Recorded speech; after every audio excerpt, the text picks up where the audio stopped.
Alors Natacha, pourquoi ce spectacle autour des femmes? D'abord parce que je suis femme et que le sujet m'intéresse, et puis que je trouvais très intéressant de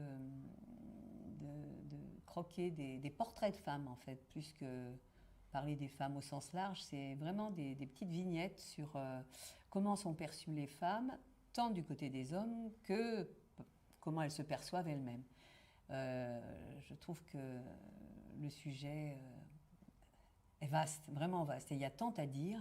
Et tant de belles choses aussi qui ont été dites et écrites autour des femmes. On a pris des petites vignettes, donc on fait un petit portrait comme ça, on survole, mais ça vaudrait vraiment le coup de creuser encore et de pouvoir parler voilà, du sort qui est fait aux femmes, de la place aussi, tant dans la musique que dans l'écriture qui leur est réservée. Ça me semble vraiment très très intéressant. Les femmes par les femmes et les femmes dans les mots des hommes aussi. Ça, c'est intéressant. Voilà. Donc, c'est d'actualité pour moi, vraiment. Puis, c'est pas, comment dire, c'est d'actualité tout le temps, tout le temps. La journée de la femme ou l'année de la femme, ça me fait moi sourire, hein, parce que ça devrait être tout le temps, c'est tout le temps. Donc, voilà. C'est un sujet qui me tient à cœur et qui, vraiment, me passionne et je suis ravie. On a décidé de monter ce répertoire. Et du coup, comment on fait pour choisir un répertoire comme ça, en fait? Eh bien, on se met d'accord avec le pianiste, avec Sébastien, donc, mon cher. Je trouve qu'il y a une façon de collaborer qui est très intéressante. On cherche chacun de son côté. Et puis après, on soumet nos listes, on se soumet mutuellement nos listes, et puis on voit très souvent que des choses se recoupent dans ce que tu as choisi et dans ce que j'ai choisi. Alors déjà, ce qui se recoupe, on le garde.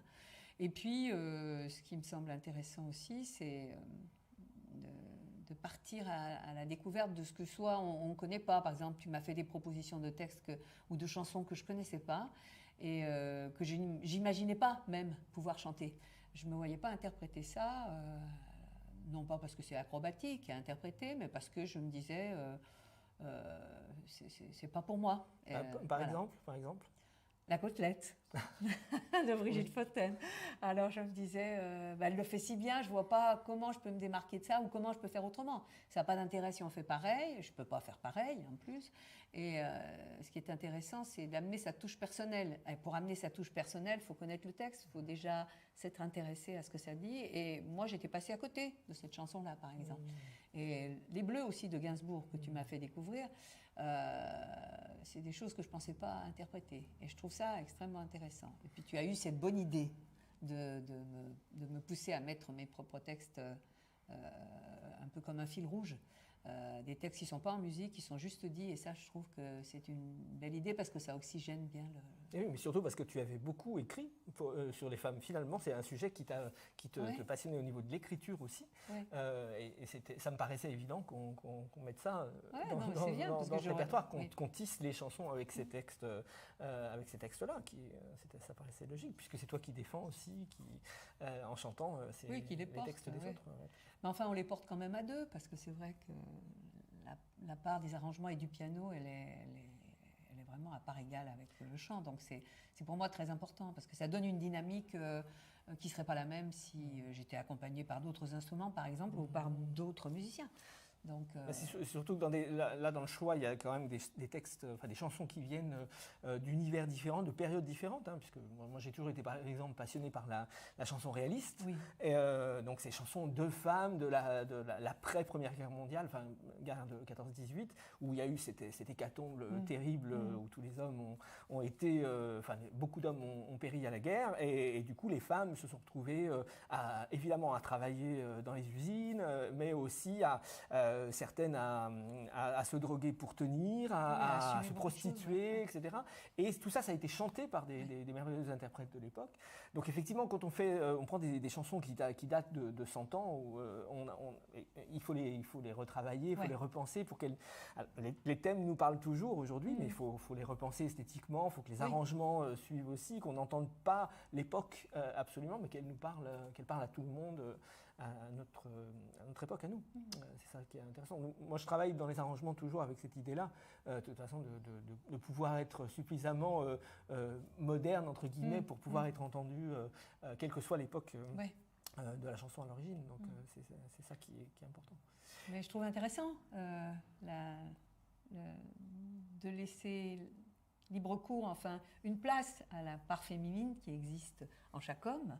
Et je trouve que dans le choix des textes que tu as proposés et dans ta façon d'arranger, je ne me suis pas sentie complètement déphasée ou avec un regard masculin en face. Je me suis sentie vraiment bien en phase. Alors, il est vrai qu'on avait déjà travaillé ensemble sur Barbara, donc qu'on a quand même pas mal donné, qu'on vient d'enregistrer là maintenant, donc qui est pour nous, je crois, un moment important. C'est un auteur important pour tous les deux. Pour moi, c'est peut-être l'auteur qui me parle le plus, alors que je suis un homme. On a souvent dit que Barbara, c'était des chansons de femmes, mais en fait, en réalité, ça me parle énormément. Donc effectivement, on avait quand même travaillé sur cette féminité à deux, sur cette vision de la femme à travers Barbara, et puis ça me paraissait finalement le prolongement logique, dans le droit fil, dans le droit fil de travailler là-dessus.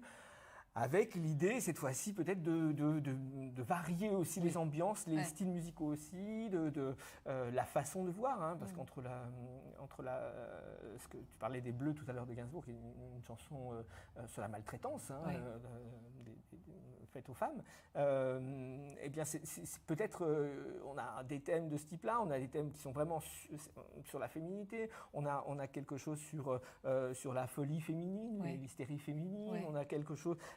des petites touches comme ça, des petites vignettes, des portraits de femmes révoltées, de femmes martyrisées, voilà, tout ça fait qu'en fait on essaye d'embrasser à travers ça peut-être différemment de ce qu'on avait fait sur Barbara. C'est un répertoire vraiment très différent de ce que j'interprète d'habitude. Ça m'a plu parce que justement ça me fait sortir de ma zone de confort et de ce que j'ai l'habitude de faire. Donc c'est toujours intéressant, ces challenges, d'aller un peu creuser un autre sillon. Et c'est peut-être aussi, excuse-moi de te couper, c'est peut-être aussi le fait que tu es comédienne à l'origine et que beaucoup de ces chansons-là ont un caractère très théâtral. C'est vrai. Et justement, tu t'y retrouves, ce sont des personnages à jouer, des petites vignettes, très agréable, des personnages à interpréter, des failles à trouver qui pour un comédien, je pense que ça doit être oui, c'est un régal. C'est un régal. Très agréable à et puis il y a aussi le fait que dans ce spectacle-là, qui s'appelle C'est une fille, donc c'est des chansons au féminin pluriel, parce qu'on parle de plusieurs portraits de femmes, ça nous a semblé intéressant en cette période où pas mal d'artistes femmes que moi j'ai beaucoup aimé, apprécié, toi aussi je sais, ne sont plus, sont partis là. Je pense à Hélène Martin par exemple, qui a été pour moi une personne très importante, dont j'aime beaucoup l'œuvre. Anne Sylvestre également. Donc faire un clin d'œil, hommage à ces femmes-là, c'était bien le moins qu'on pouvait faire. En cette année 2021 où elles sont parties toutes les deux par exemple. Il y a forcément aussi deux chansons d'Alain Leprest que j'aime beaucoup. Un clin d'œil à Alain Leprest qui a écrit merveilleusement, tant pour les hommes que pour les femmes d'ailleurs. Il a une écriture fabuleuse, lumineuse. Et voilà.